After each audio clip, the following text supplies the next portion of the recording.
The Happiness Hypothesis, by Haidt. The divided self.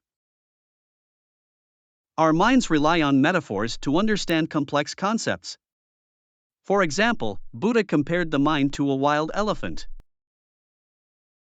Plato used the metaphor of a chariot, with two horses representing different aspects of the self. Our divided selves are constantly in conflict. The divided self affects our decision-making, leading to procrastination and indecision. But we can learn to control our divided selves like a skilled horse rider. Psychologists have used metaphors of animals to describe the divided mind for centuries.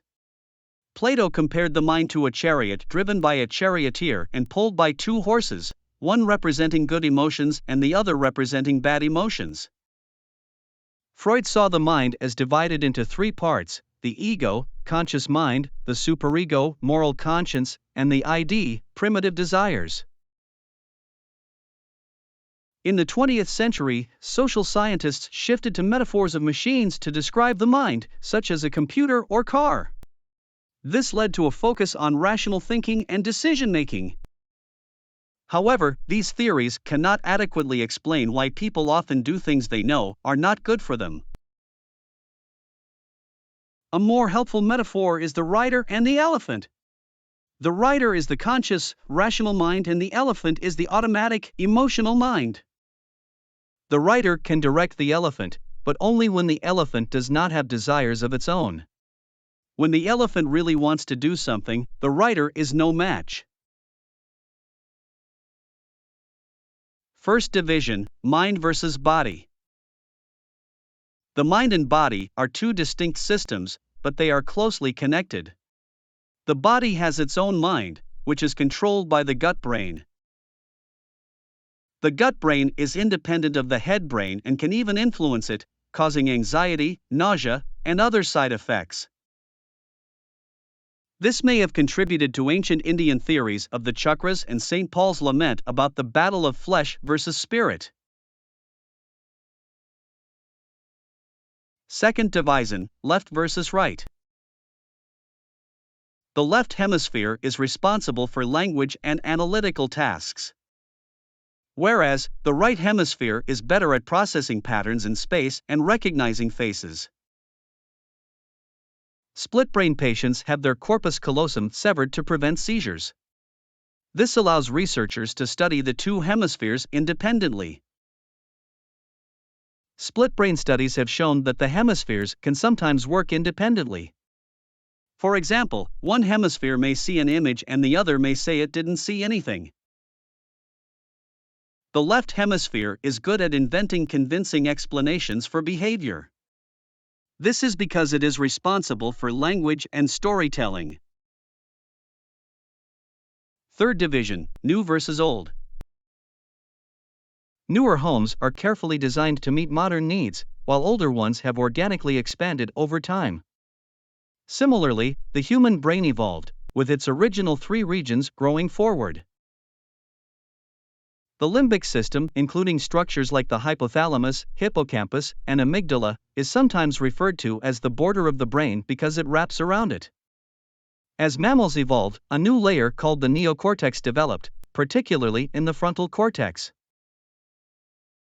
The growth in the frontal cortex gave rise to the idea of human reason taking control over primitive emotions, a narrative reminiscent of the myth of Prometheus. However, the truth is more complex. While the frontal cortex does play a role in inhibiting impulses, it also greatly expanded our emotional capacity. The orbitofrontal cortex, located just above the eyes, is central to assessing the emotional aspects of situations, guiding us toward pleasure or away from pain. Human rationality depends significantly on our sophisticated emotional responses, working in tandem with reason to create intelligent behavior.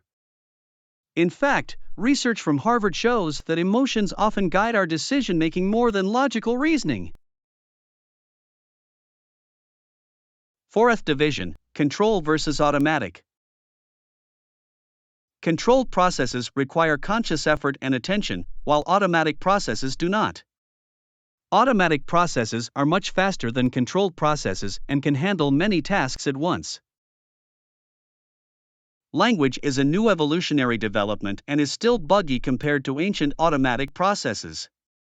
However, language allows us to think about long-term goals and avoid the temptation of immediate rewards. The automatic system is in control and motivated by pleasure and pain, as well as survival-related motivations. The controlled system is more like an advisor, helping the automatic system make better choices. Failures of self-control. Imagine being a child in an experiment where you have to choose between one marshmallow or two. What if I told you that this experiment could predict your success as an adult?